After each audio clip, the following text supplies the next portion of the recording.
good? Yeah, just 2 minutes will be right up. Oh, cool.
Good morning, good afternoon, or good evening, wherever you're joining us from around the world. Welcome to Web3 Warriors, episode 74, featuring Kush Nubia. Happy to reconnect with Kush. How you doing, Kush? I'm good, David. Thanks for having me again. Awesome. Thank you for agreeing to join the show. I'm really excited to continue to talk a little bit about philanthropy and Web3 and the impact that this technology, NFTs on the blockchain, is already making in the world, but can continue to make as we look into the future of what's possible. And your project with the Secure Mount Ward Creative Hearts Project that's really focused on helping school children in Jamaica and specifically at the Mount Ward school is really inspiring and impressive. So Kush and I were also just recently at the Blockchain Futurist Conference in Toronto, Ontario, Canada. As always, it's always kind of inspiring to connect with other like-minded, Web3 builders and creators in the space and see, what are the newest innovations that are going on. And really, it was interesting to see, the reaction of other people to this topic of philanthropy, which, shout out to Kush because he was out there making sure it was front of mind for people and really bringing up this topic with the different, booths that are around there. And so I thought it would be a great idea to kind of talk about philanthropy more broadly today and how Web3 can help push philanthropy and really make real world social impacts as we continue to evolve and embrace the technology. So we'll definitely be diving into that a little bit, but we also want to look at the Blockchain Futurist Conference and, a lot of the connections we made there, what was good and maybe what could have been done better.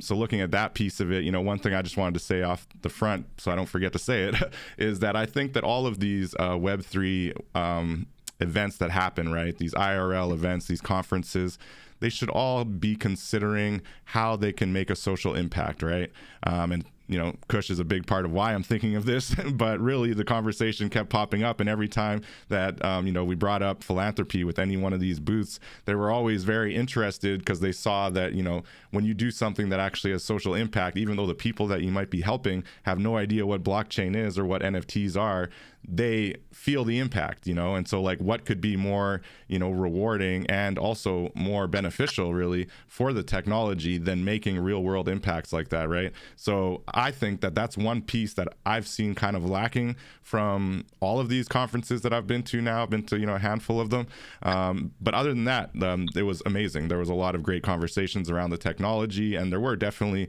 a focus on how society more broadly is going to benefit from the adoption of blockchain and NFTs. But I think we could have a whole corner of the conference devoted to cultural impact or social impact, right?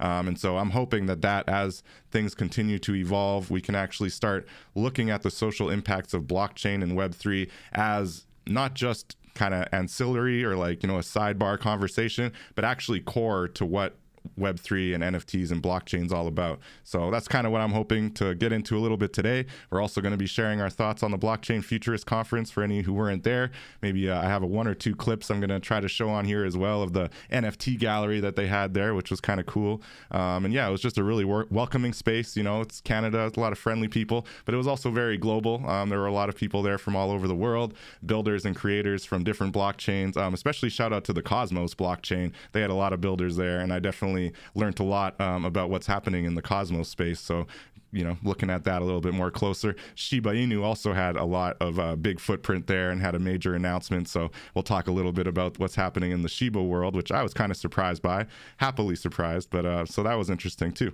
So with that, really looking forward to really diving into the Secure Mountain Ward project, Kush. So maybe before we dive into a lot of the other topics around philanthropy in the space, what's new with Secure Mountain Ward? What's new with you, and how are things going, Kush? And welcome back. Thanks for reconnecting with us here. Yeah, well, we are moving the project along. It is now under, I think when we last met, we were talking about getting together with Digicel and getting under the foundation. So we are now been approved under that. We're under review, and Nice. it looks like we're going to be. Thank you. It looks like we're going to be approved for about 600,000 Jamaican dollars, which translates to about $4,000. Right. But more importantly, that's going to help us with getting the equipment that we were talking about earlier with the tablets. It's actually going to get us more than what we actually initially wanted or requested, and it's going to help us with the data as well. And so that's a big win for us to move the project forward. We're still seeing that moving the NFTs are a bit slow, moving through the community. So one of the things that we are looking at is how to re-strategize that or how to pivot. And I think we were asking the community at a time when we were entering the bear market, which is a bit of a challenge for everyone. So yeah, with the Futures Conference, we were able to take a pivot to that and say, like, why don't we start talking to the corporations and seeing what the corporations are doing? Since we got this win with Digicel, saying, okay, let's move it a bit forward and start talking to these other booths.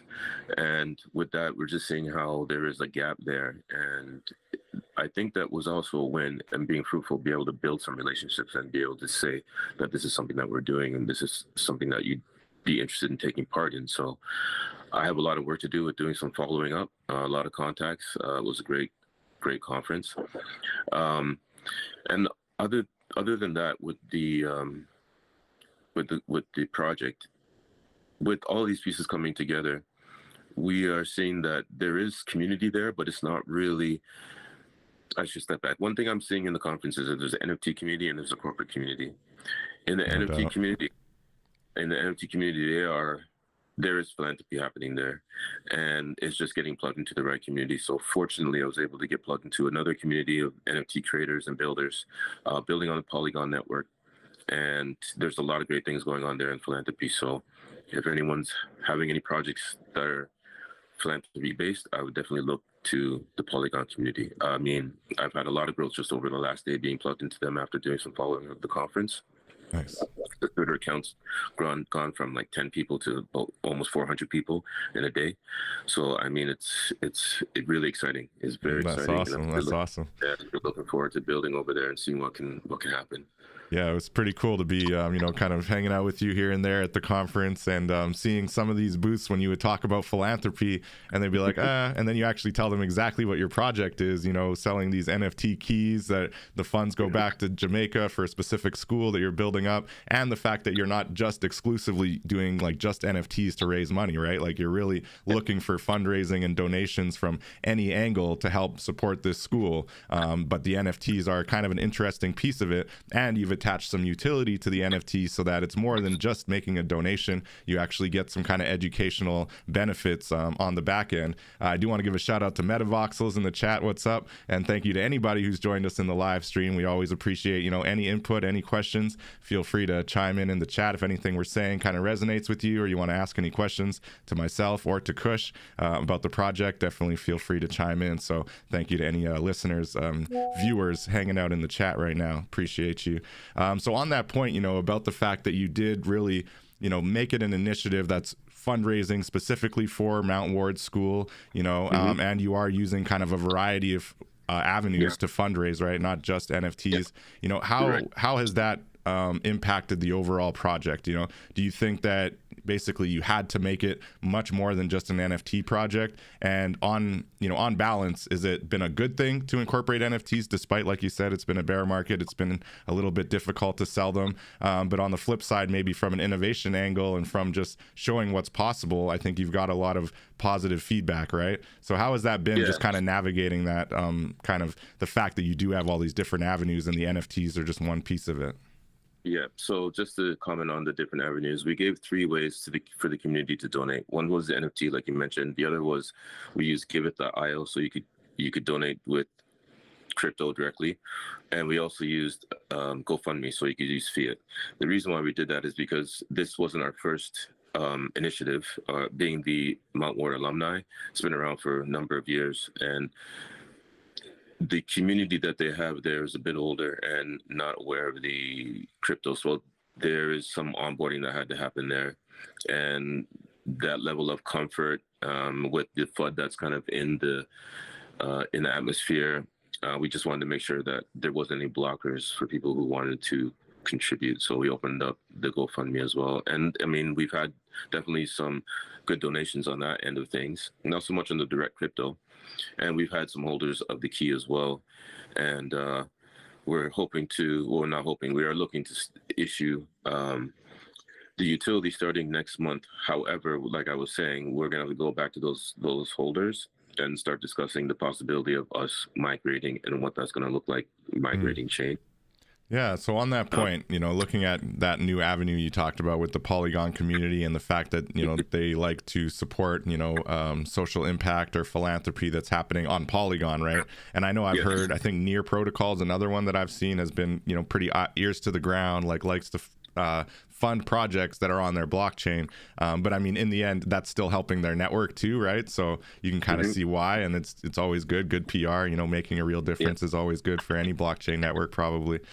So looking at that, when you say you're going to migrate, right? So you've got these keys on Ethereum, you sold a handful or a good amount of them so far, and you've got quite a bit more to sell as well. Everybody can go to the website. That's securemountward.com, securemtward.com to check it out and get a link to the Manifold site and mint your key there. So why, I'm curious, looking at that as a migrate option, or do you actually just create new keys that have, or new assets that are on Polygon that are slightly different than the keys, or is your plan to basically just kind of merge the keys over to Polygon and then reach out to the Polygon community and hope that you'll get more buy-in and a little bit more energy on the NFT side? Well, the thing about it is I want to future-proof the project. That's the whole reason why we wanted to integrate with the Web3 technology in the first place. And then there is just the community of the difference of people who are on these different blockchains. I think there's more of a caring heart type of mindset on those blockchains, being Polygon, I mean. And so with they are working with, I believe, it's Magic Eden and Polygon, and plugging into them, they kind of give you a roadmap on how to do a migration properly. So I'll be getting a lot of assistance from them to do that properly and look at how to develop utilities around that. I'm thinking perhaps an additional utility for early holders, looking at integrating a whitelist kind of approach as well, moving over to Polygon, and then doing airdrops for people who are prior holders. So just looking to talk with some of the people in the Polygon community and develop a project strategy for the pivot. Right, right. And then open up that transparency to the community as well. That's cool. I can see the value in that for sure. And like you say, longevity. And I guess once you do have the Polygon version live, then you've removed the gas fees, right? Obviously. And so you've removed a little bit more friction. You know, people like me who have been buying NFTs for a long time, used to paying 5, 10, 15, even more amount of money in gas fees for every NFT that I mint. You know, it's not a big deal. But for others, it's like, oh, I thought I was just paying $30 and now there's this additional $15. Like, what is this? Why am I paying this, right? So I can see that for sure. Okay. So I've had some conversation with them already on like the approach and plugging in to the necessary kind of groups that are kind of running projects, and then being able to look at them and see like, okay, what are some of the examples they have for utility around the education? Because we had right now kind of a 101 level education, but I think people who are savvy in Web3 will want to have something a little bit more advanced. So looking at where we might be able to do that as well. Yeah, and speak to the utility and the kind of education side of what you get when you purchase the NFT, right? So, of course, the biggest reason for you to purchase the NFT is to support the Jamaican school, to support Mount Ward, right? But aside from that, what are those utilities you were mentioning and the educational benefits you get from the NFT avenue? Right. So one of the things that we wanted to do is develop financial literacy in the Web3 space. So we've gotten some prominent videos from key people in the industry to kind of talk about entry-level things into what are the assets, what are the trends and dividends, and just different things around the Web3 to kind of educate you in that area, to get you more familiar with how to maybe make trades or where to invest your money or how to invest your money and different things like that, different strategies on what's happening in the market on a macro level, so you can get a better understanding on, you know, how to kind of plan your future. And then we had some additional, through our partner Texaglow, to provide some additional training where they're hands-on training with configuring wallets, using some of the platforms. If you're an artist, they have an artist platform where you can use to leverage to get some more eyes on your work and that kind of thing. So we're still, and part of what I was doing as well is talking to people in the conference to add to that.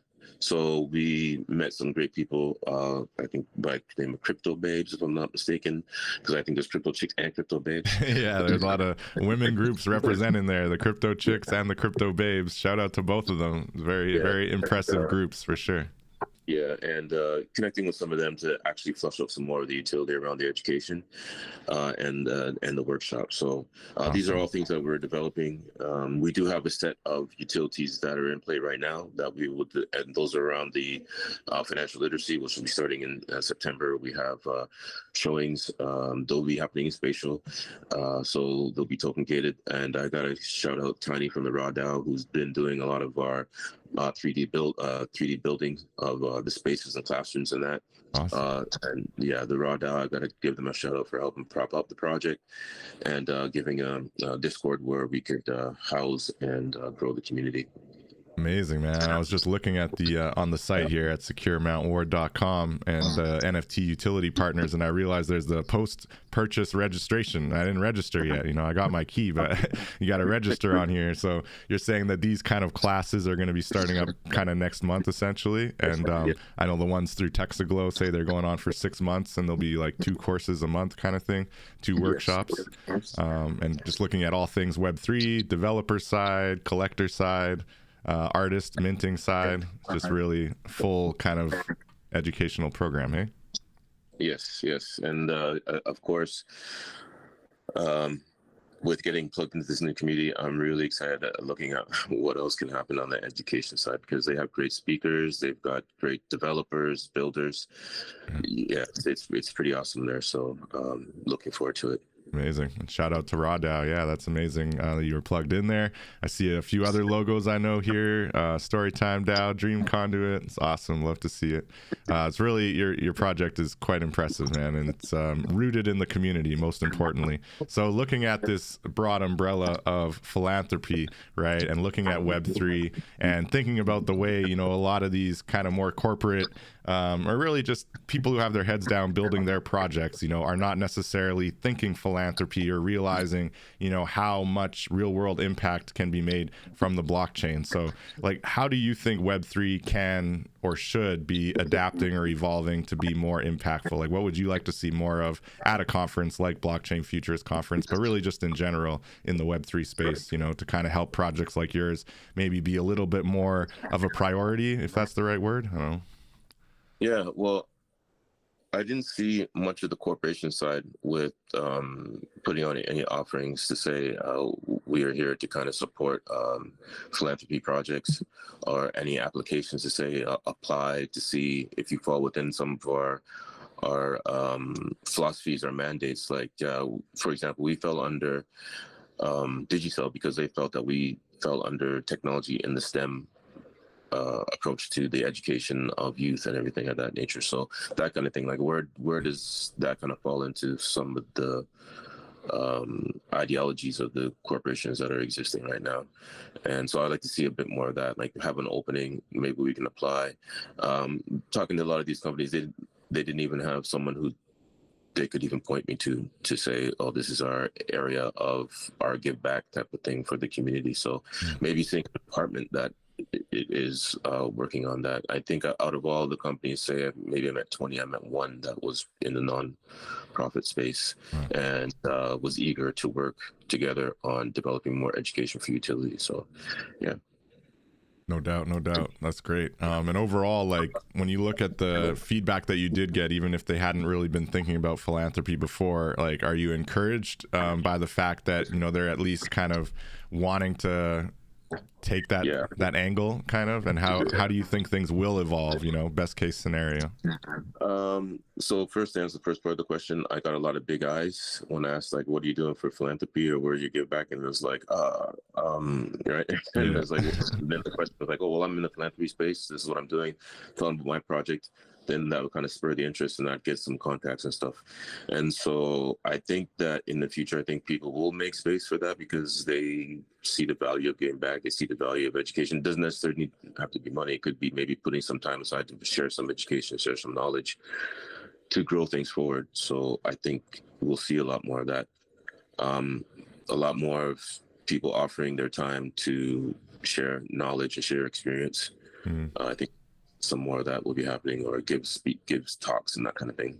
And we need that, right? Because it, like, I think more importantly, it pushes back against a lot of the FUD, right? And I think fear, uncertainty, and doubt is natural, for people when it comes to things they don't understand, and they see all of the more shady side of NFTs or even crypto more broadly, and so they just don't want to go near it. And I think you spoke about this on our first interview, right? But I'd love to just hear a little bit more about maybe how it's gone since your initial launch, when it comes to kind of, you're on a board, right, for the Mountain Ward Primary School, trying to raise funds, and a lot of the people on the board maybe didn't see the value in NFTs and using NFTs, right? So how has that kind of perception changed at all, or is it moving in the right direction, or do you think that, how do you feel about that conversation now?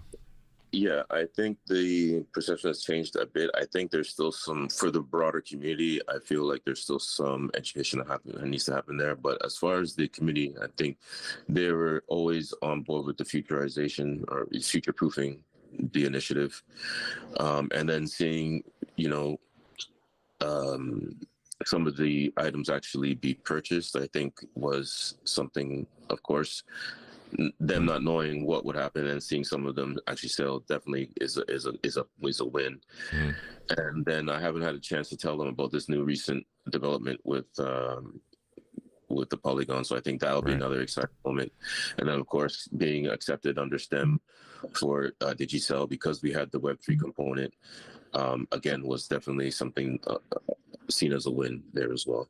Amazing, amazing. And when you talk about future proofing, you know, I understand where you're coming from, and maybe for our listeners, you know, why do you think that, you know, incorporating the NFT side of it, obviously you got the immutability, you've got kind of additional utilities, and you could have even more into the metaverse down the line, right? Like you said, I think you already incorporated it with your spatial.io space, right? So you actually have to hold the token in order to get into your class or into your documentary series on spatial.io. So that's some examples maybe of how it's future proofing. But when you're pitching it, you know, to you know, let's say non-Web3 natives, you know, regular folks out there who want to, you know, support this initiative, how did you kind of define this as future proofing? You know, like, how did you frame that? Well, I'm just in the way that the crypto technology is something that the advent of cryptos or cryptography has been here for a long time, and the use of cryptocurrencies is something that is not going to be going anywhere anytime soon. And just using the fact that the banks, the actual banks that they trust, are also now looking to do the switch to these digital currencies, seeing that there's actually countries out there that are actually making the switch to digital currencies, it's like, this is not going anywhere. This is going to be here. So let's futurize. Let's start teaching the youth about this to get them ahead of the curve, and bring that knowledge forward. So I think in that, and also in the way that we have students teaching students, just that ingraining of the knowledge, I think, is also something that they see as a very valuable approach. So yeah. Amazing, amazing. Yeah, I love the art. I'd love to hear a little bit of how you made this knowledge key. So it's a really cool kind of 3D digital asset, nice shiny key, and maybe even a little bit of the philosophy behind the knowledge key, right? But yeah, I'd love to just hear a little bit of the artistic side of it, because it's got a really cool kind of unique vibe to it. So how did you build it, and what was kind of the thought process behind it?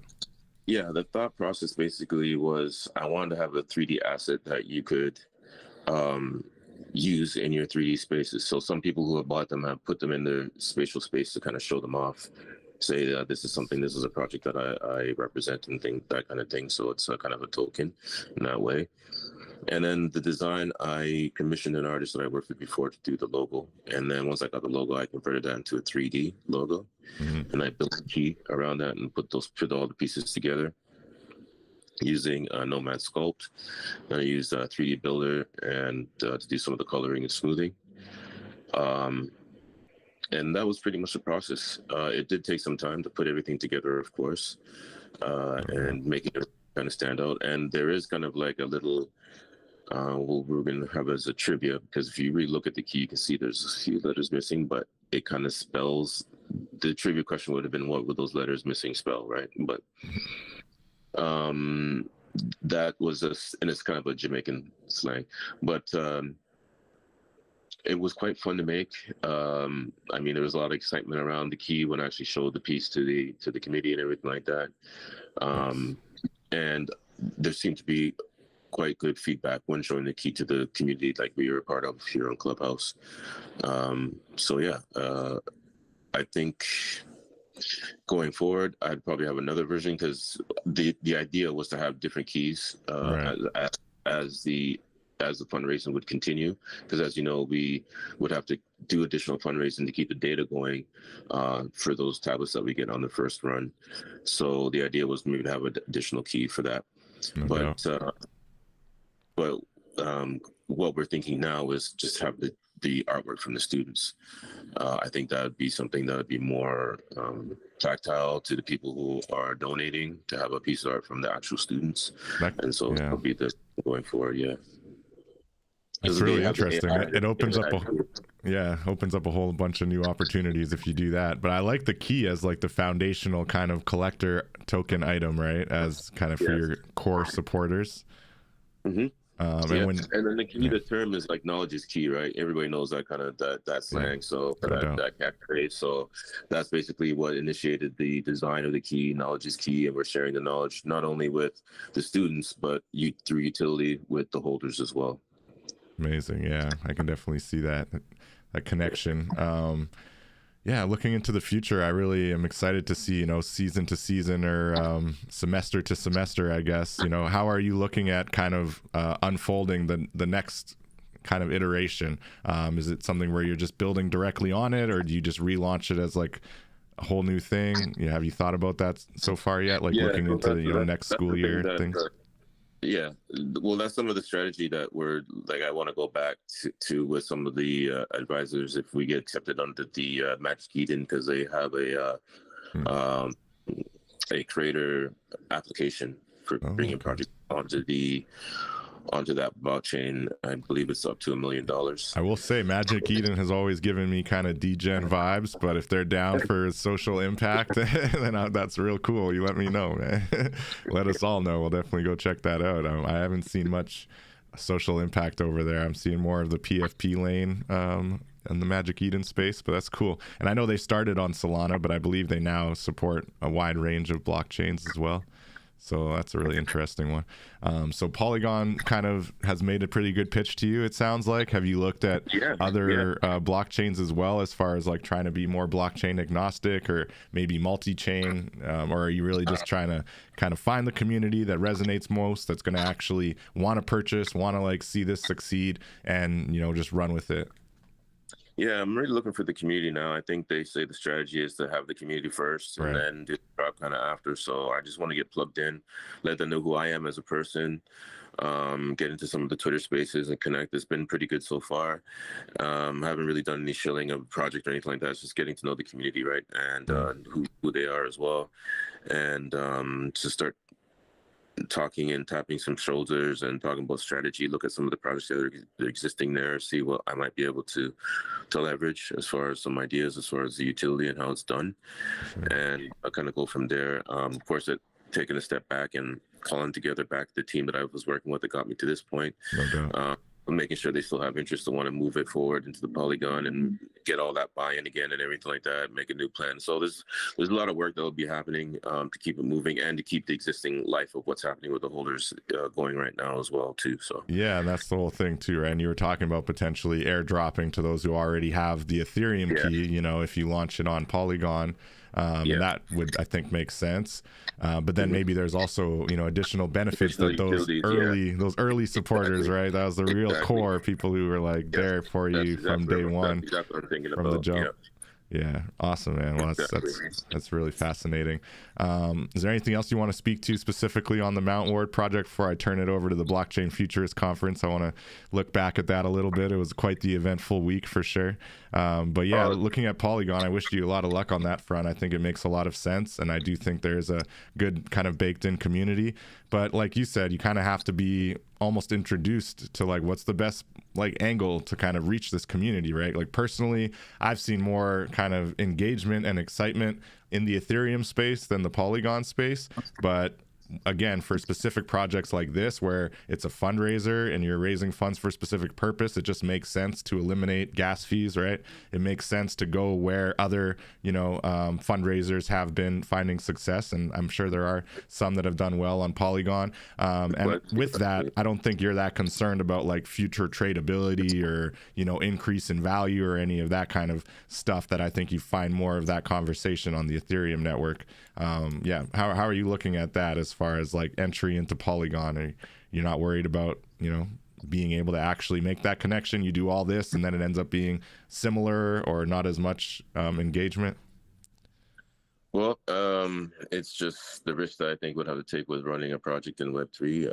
I think one of the things that we learned in the conference is not to quit, but to pivot. It's a lot of pivoting. When you see a slowdown or you see a hurdle or something, sometimes it's just better to pivot versus like trashing a project or giving up completely or something. So, like I said, I think the engagement has been enormous so far. Like I said, the Twitter account has grown to 400 people overnight from maybe like 2 to 10 people or less. So, I mean, that's a pretty good sign as far as support. And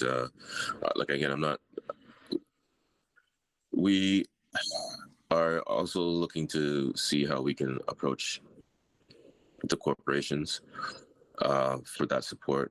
And so maybe it's not so much of a flip thing as you would see on Ethereum.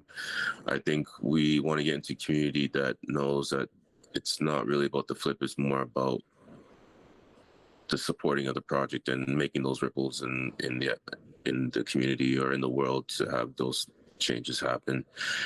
And I think Polygon might be a good place for that because the low gas fees.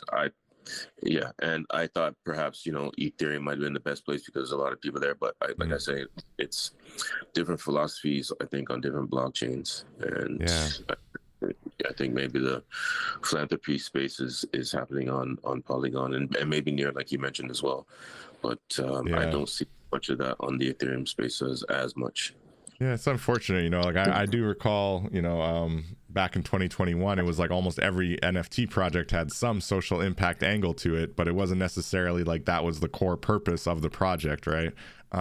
Except for like Afrodroids, for example, I would say was one where a big chunk of the purpose was kind of helping to build that school in Nigeria.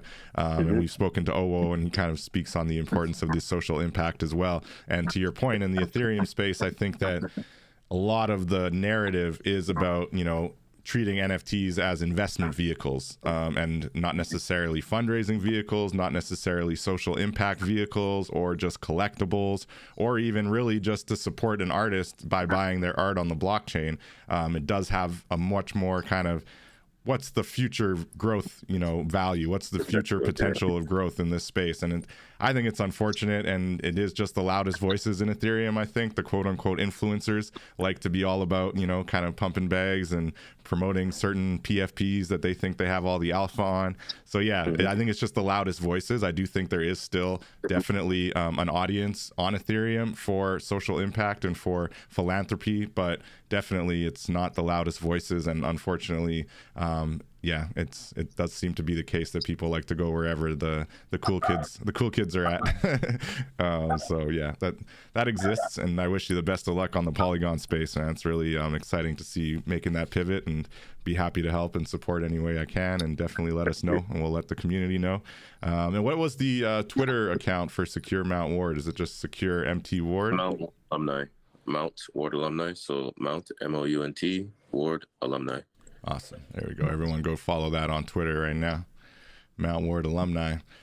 All right. So looking at the Blockchain Futurist Conference, the biggest blockchain crypto conference in Canada, really was quite the event, I would say. I was kind of pleasantly surprised by a lot of the like you said, kind of the positive reception to being about, the technological impacts and the social impacts, and really trying to, like you said, kind of send those ripples out through society and how we can make an actual big difference in the space. So I'd be curious to hear, what do you think was kind of the most impressive, or kind of what stuck with you most from those conversations and from the Blockchain Futurist Conference in general?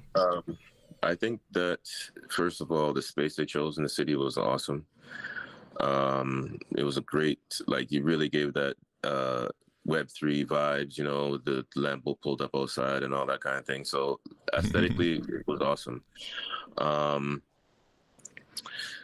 think that there was a lot of great energy there, a lot of great networking. I was really impressed with the Cardano presentation. I like the Shibarium presentation was awesome. I went and checked out the metaverse already and see what's happening with that. Yeah. And it looks like there's little plots of land that you can buy and everything. And can you ask the question again? What I think I might have missed. Yeah, just what resonated the most with you, or what were you kind of most impressed by? And I was impressed by just the overall organization. I thought that there was some great events there. They had easy icebreakers, play some pool and everything like that. Again, it was great weather. They chose, it was a great time of the year to have it. The location, like I said, was great. Food was great, drinks and everything. They had the whole, you just felt welcomed. You come in, you've got the breakfast or some fruit, everything there, all the nice set up and everything. It was just very welcoming. They did well with the gallery. I liked how the gallery was set up. It was kind of put off to the side, and it was cool setup as well. Just to make sure you're always hydrated. I love all the water they had all over the place and everything. It was just really well put together, and they had a lot of the groups there that you could engage with, a lot of the like video cams around. So I'm sure there's going to be a lot of footage back that you can go back and check out online and everything like that. I was really impressed with some of the NFT groups that I was able to plug into here in Toronto. No doubt.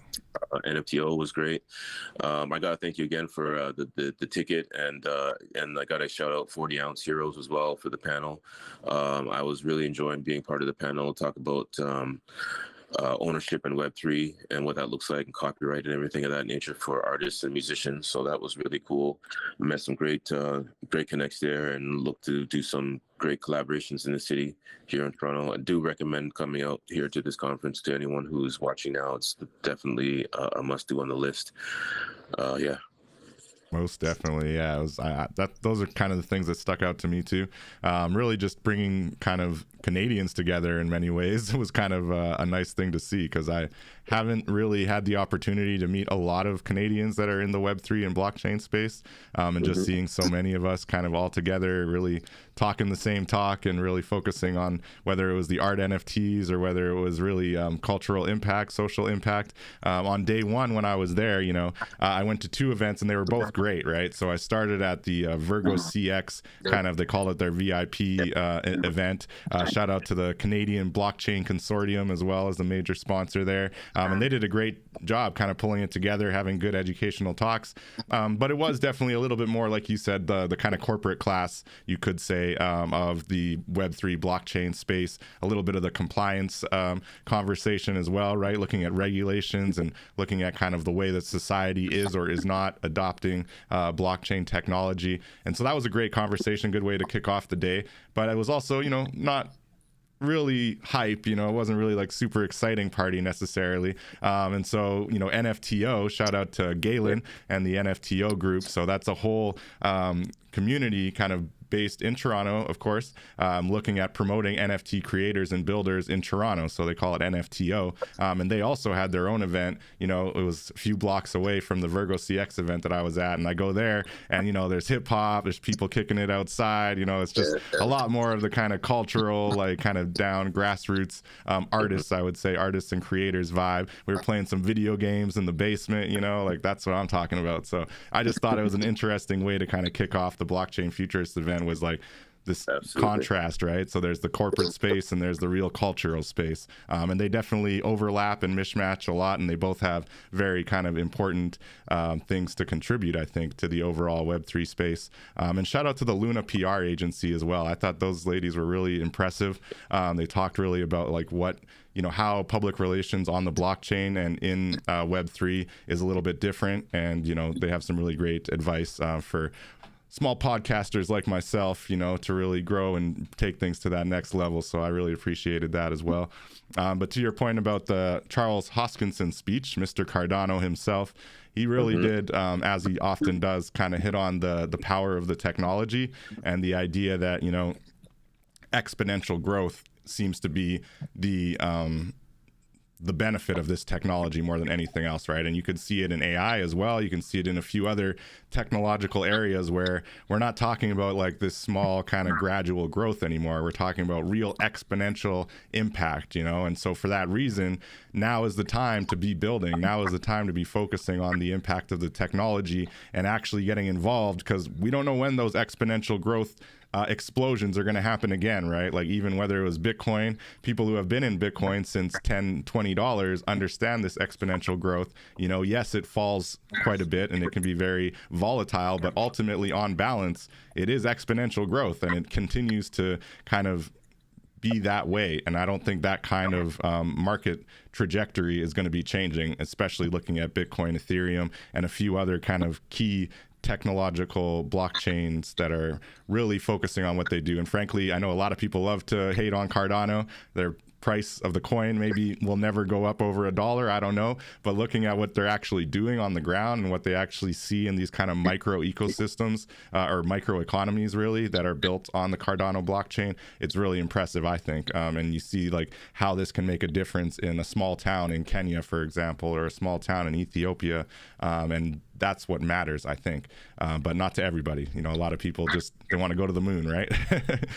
So how did you feel about that as far as like kind of I think it was more about the technology, right? Whereas in past, other events, I've seen a lot of talk about, invest and, go to the moon or make a bunch of money. But I think this conference, probably because of the bear market too, but was very much focused on like the technological impact. Would you agree? I agree. Yeah. And looking at how to build strategic partnerships and collaborations, I think was an underlying theme I got from the Cardano speech anyways.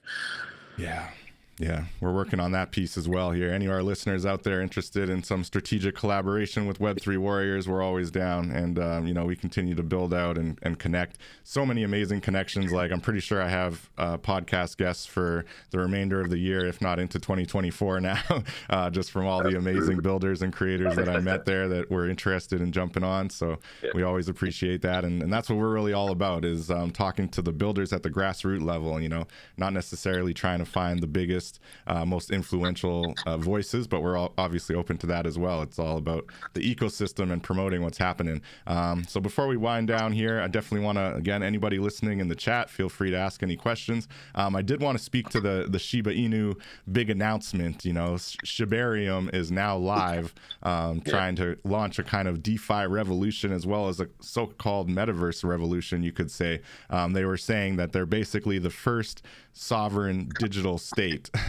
Now, I think that, they're probably a little bit early to be making that claim, but as a goal, as a kind of initiative that they're aiming for, they definitely have a devoted community. They were very much showing up en masse at the Blockchain Futurist Conference. It was pretty impressive. And, they've got so many pieces developed. They've got 3 different on-chain kind of governance tokens on top of the actual Shiba Inu coin itself.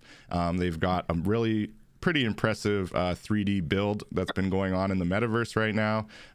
So yeah, what did you think about that? I was pleasantly surprised. I did not think Shiba had this many projects going on. Yeah, because I saw them the first day and I walked up and he's like, wait until you come in tomorrow. I was like, yeah. And he's like, wait until tomorrow. we got a big announcement. I was like, okay, so show up. And it was definitely that.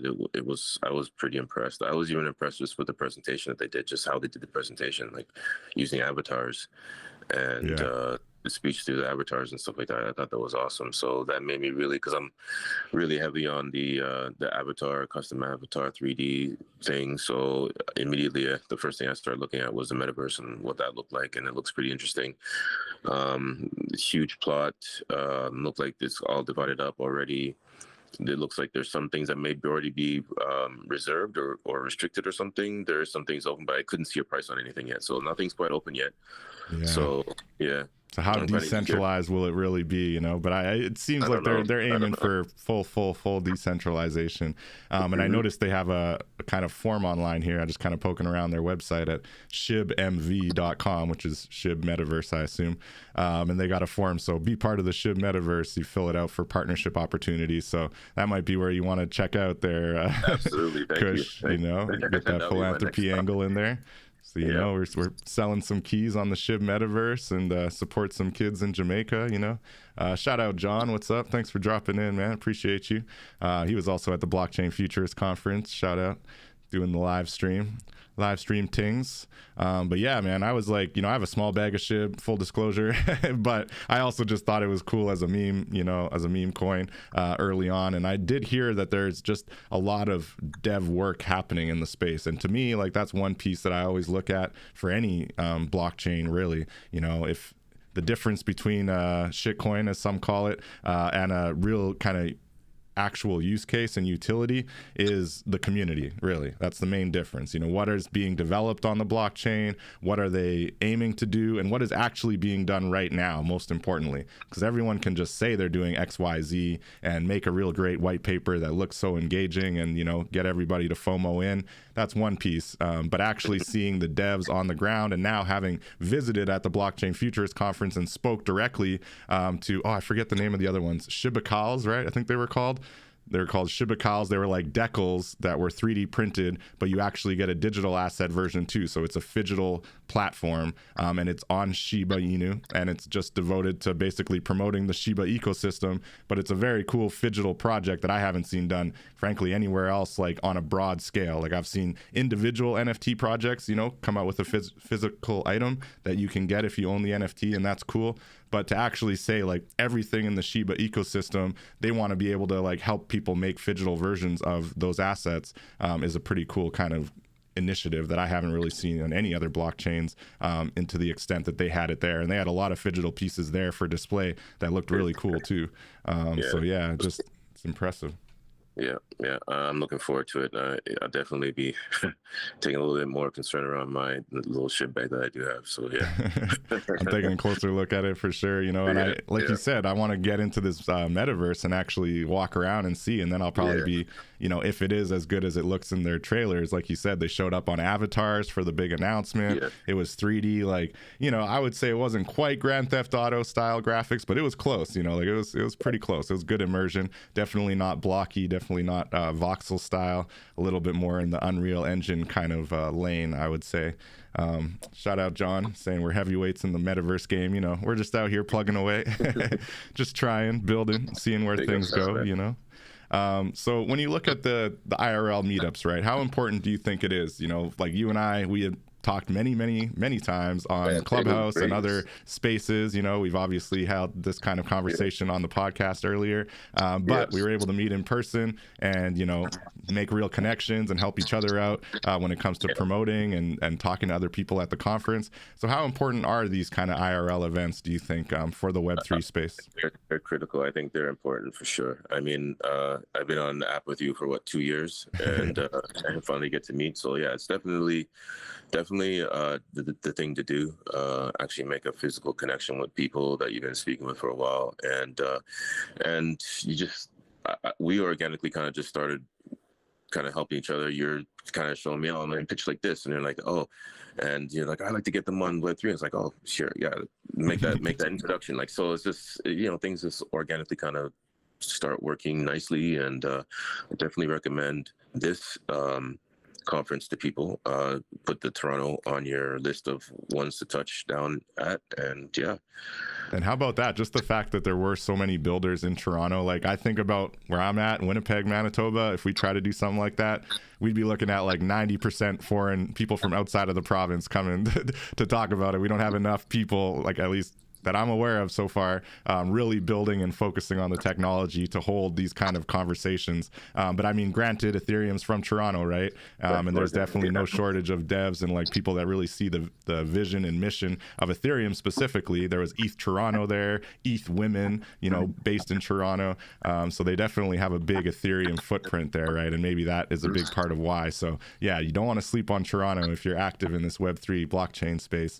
And a lot of, you know, leaders from different blockchain entities were there, you know, connecting and talking about their projects. And so you get a real direct line, I think, to leadership teams, you know, whereas when you're trying to email them, you're trying to call them, it's all, maybe you'll get something, maybe you won't. But when you're talking direct to like their CEO or one of their VPs or whatever the case may be, it's like a whole different ballgame, right? And they'll remember you because you actually spoke to them directly. So that's what I found out of it. And like when I look at the importance of actually attending these things, yeah, nothing beats that. Nothing beats that actual face-to-face connection and learning about these projects directly, you know?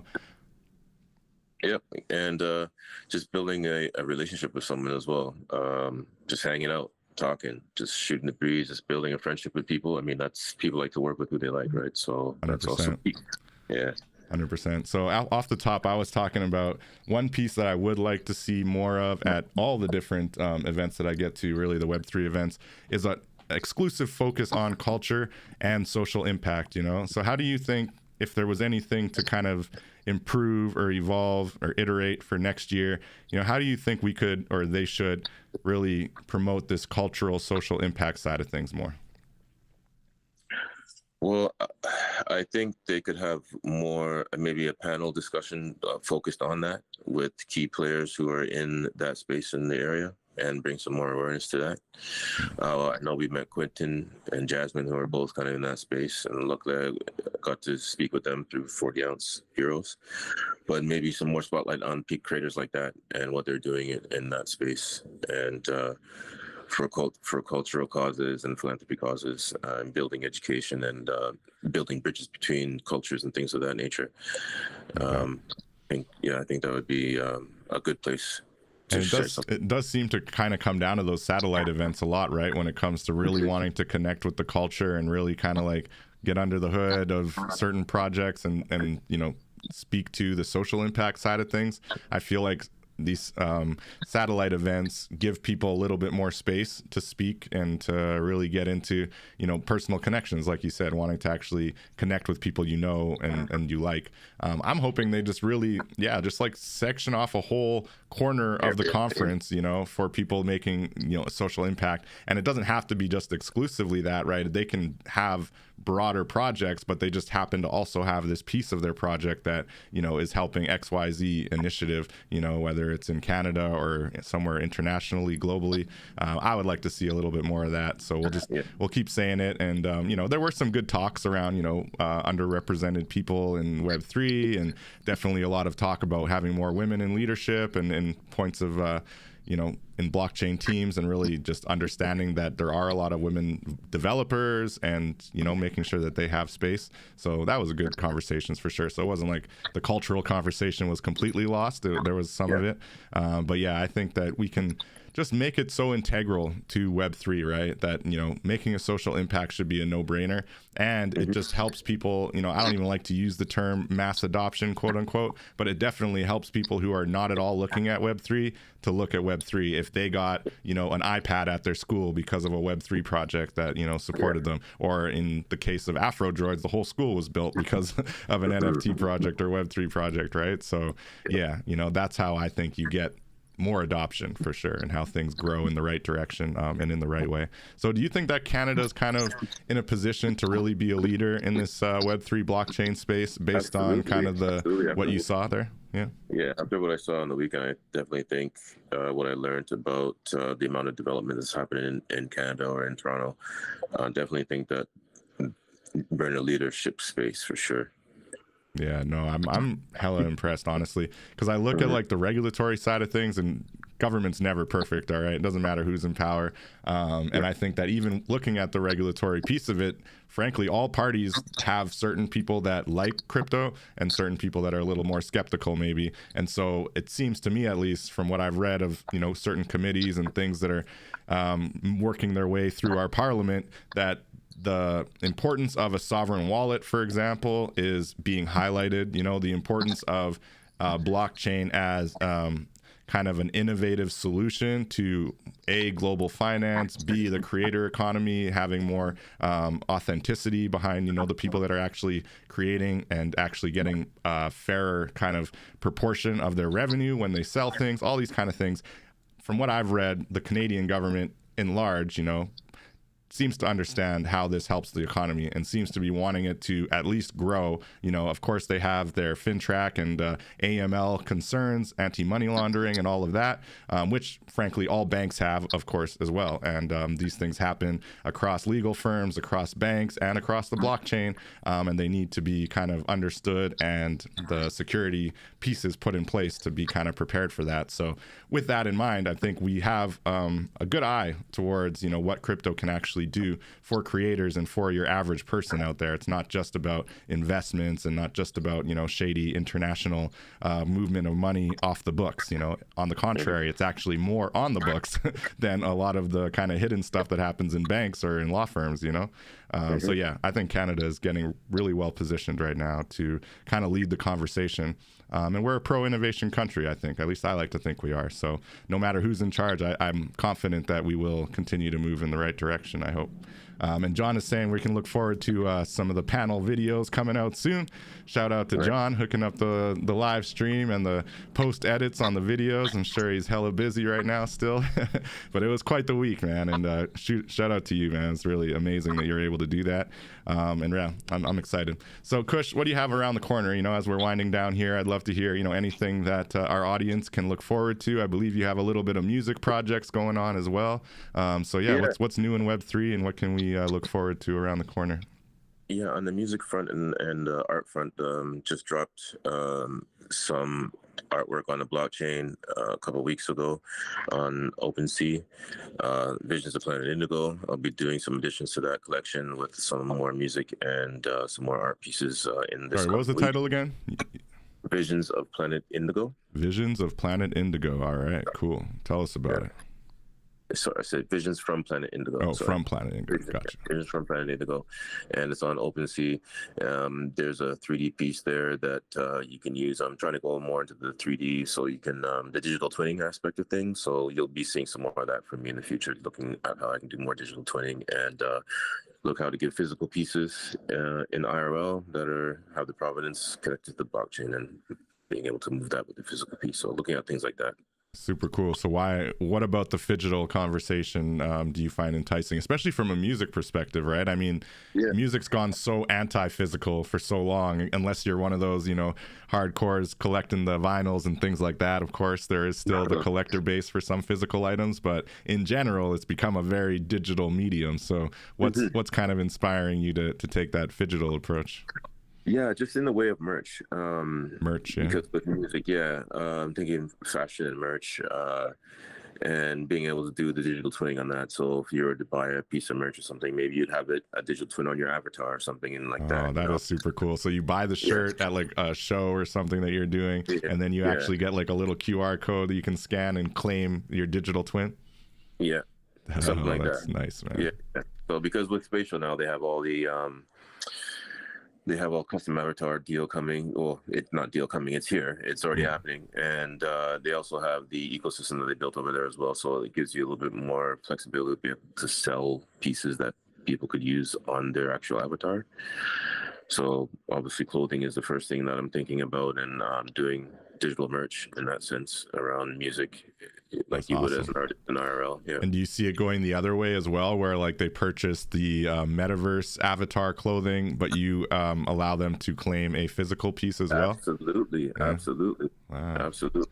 Yeah. And that's interesting. It's like, phygital's not a brand new concept at this point, but hearing it in that kind of music merchandise lane, I haven't seen that yet. And I think because you do shows, right? And you have DJ shows and things like that. So it could get to a place where like anytime you do a DJ show, no matter what the venue, you just put up a little table, you have a few of the physical shirts, but you mentioned, you get a digital twin for your avatar when you buy one of these, just like extra perk. Oh man, that's the future right there. That's really cool. Thanks, man. Yeah, so I think that's where things will be going for a lot of the music space in the near future. It's already happening already with a lot of the big organizations like Nike and Puma coming in with that. So yeah, it's only a matter of time. No doubt. So Visions from Planet Indigo, we got to check that out for sure. And looking at music NFTs and the conversation around music and Web3 more broadly, maybe before we wrap this up, is there any site that's like really resonating with you? Like there's sound.xyz. I know Audius actually had a table there at the Blockchain Futurist Conference. They seem to be adapting a little bit, trying to get out of like just going to full kind of Spotify style to be more about licensing and certain type of things, right? How are you finding the Web3 music space? And is there any one that's like really impressive to you that you think you'd be down to like kind of build a catalog on? Well, right now, Eminate's looking kind of interesting as the one to kind of to start looking at building there.